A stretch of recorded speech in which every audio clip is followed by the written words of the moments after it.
Viewers welcome back to my channel. This is me Suman, geologist. ఈ మధ్యకాలంలో నేను ఎక్కువగా నార్కట్పల్లి, కట్టంగూర్ ఏరియాలో సర్వే చేశాను. వాళ్ళు అంతకుముందు బోర్లు వేసుకుంటే ఫెయిల్ అయినాయి. నాకు ఆఫర్ ఇచ్చారు వాళ్ళు.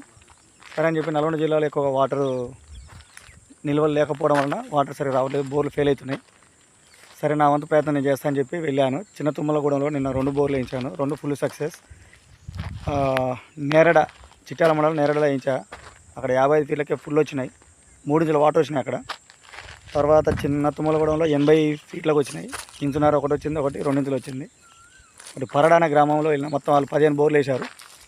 మొత్తం షీట్ రాక్ ఉంది. ఆ ఏరియాలో నేను ఒక పాయింట్ ఇచ్చాను, 2 పాయింట్లు సెలెక్ట్ చేసి ఇస్తే ఒక దానిలో వేస్తే 120 ఫీట్లకు వాటర్ వచ్చినాయి, కానీ 3 ఇంచుల వాటర్ వచ్చినాయి. 220 వేశారు. తర్వాత పరడాన గ్రామంలో మన నేరడలో కూడా వేశారు. పరడాలో మళ్ళీ ఇంకో డ్రిల్లింగ్ చేయబోతున్నా ఈరోజు.